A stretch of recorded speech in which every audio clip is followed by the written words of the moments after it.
All right, we're going to move on to Skype for our next segment. Carrie Lukas, she's president of Independent Women's Forum. Hello, Carrie. Hey, thanks for having me on. Great name. Carrie, thanks for joining us. Carrie, what do you think has caused the drop in Republican women holding elected office? Well, that's a very complicated question. There's a lot of things that have contributed to this. But one thing that I think is kind of underreported is the way that media treat women based on their political affiliation. A Democratic woman, you see today, there's endless celebrations of the Democratic women that are elected to office. And Republican women never get treatment like that. A Republican woman running for office can expect to face almost entirely hostile questions from the press, or possibly to be ignored. But then if she's really successful, she can expect to be made fun of. The press, you never see Glamour magazine talking about how wonderful there are, how wonderful female Republicans are. It's always celebrations of liberals. Well, some of the, Alexandria Ocasio-Cortez, she's obviously very big in the news right now. I mean, she's faced criticism in the past week. She was sparring with reporters from the Washington Post. So is there really grounds to argue that, women politicians are treated differently based on party? Or is it all women politicians that are treated poorly by the press?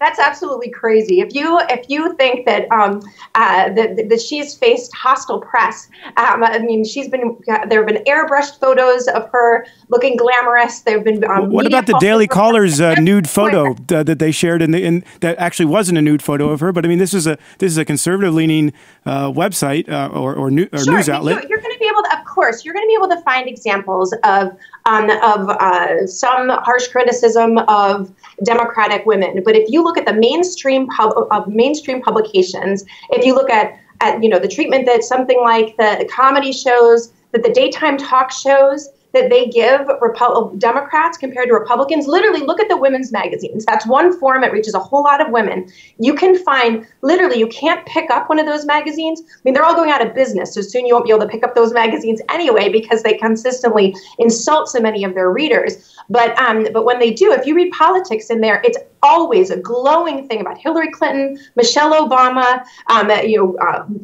basically anyone from the left. And you will never see anything nice about a Trump. You will never find anything nice about a Republican member of Congress. You will only find criticism. It's an incredibly balanced treatment. And certainly, I do think that this contributes. There's a Republican woman knows she will never get the support of basically anybody. Republicans also do. The Republican Party doesn't do a good enough job, I think, supporting their candidates. So there's plenty of blame to go around. But the media, in particular the women's media, the so-called women's magazines, are just absolutely brutal to conservative women. Carrie, I want to pick up on what you said about the Republican Party not helping female candidates. I know Elise Stefanik had tried to recruit a lot of candidates with the NRCC, the National Republican Congressional Campaign Committee, that helps to get people elected in the House. Sure. And she pretty much, I think only about 2 or 3 of her 100 recruits actually succeeded. So she pretty much failed pretty spectacularly. And she now has said, I'm taking the gloves off and I'm going to go into the primaries. Do you think, and the Republican officials didn't like that because they said that that's putting the thumb on the scale to wade into a primary fight. Do you agree with Elise's move?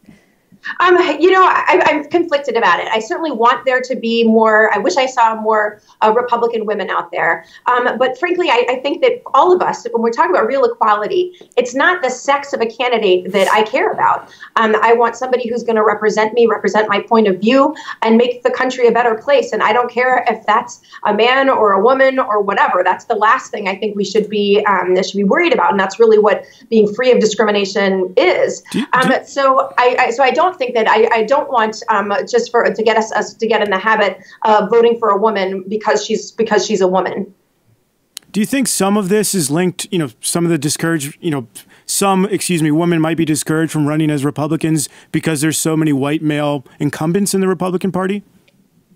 No, I frankly think that there's a lot of. I think that the Republican Party knows that we have a problem with women. I feel like there's in many ways there's a tremendous opportunity. The very fact that there's so many guys out there means that in some ways I think a Republican woman would have an advantage, because we all know that it would be much better if the party had more female faces out there.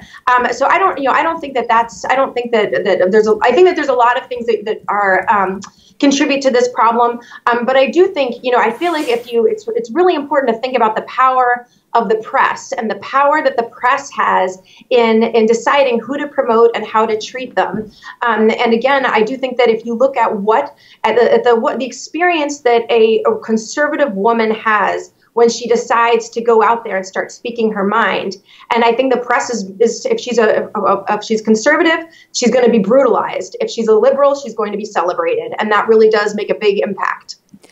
Well, I do agree with John that there are some conservative media outlets that are pretty brutal to liberal women. But when we look at the proportionality, which I think is the point that you're getting at, the ratio of Democrats to Republicans in the media, or self-identified liberals to conservative, it skews very heavy to the left. But I wanted to, one last question, Carrie, for you about, you mentioned the, not using identity politics or not exploiting your gender. Isn't the problem, though, about winning? Because I wrote a column about, I was disappointed to see fewer Republican women for CNN, and a lot of conservatives attacked me and they said, oh, so you want women to exploit their gender and that's dividing people. And I said to them, no, it's really about winning. So if you want to win, female voters, it's clear there is a gender gap in terms of who votes for the Republican Party, and getting more female candidates is part of that equation of winning. So shouldn't you care about winning and just being effective? I don't know. I don't think that just having more female faces I think I want the Republican Party to try. I certainly want us conservatives to do a better job of showcasing women. But I actually, polls consistently show that when people decide who to support, gender isn't what they're interested in. That's true for conservatives. It's true for liberals. But I think the Republican Party needs to do a much better job of talking to women about the issues they care about. That's why I think we lose a lot of women voters. It's not that we need more women running for office and giving them more women to vote for. I think we need to do a better job showing that we are concerned about the issues that they're concerned about and have policy solutions that are going to benefit people like them and their families and the communities that they care about. All right. Carrie Lukas, thanks so much for joining us.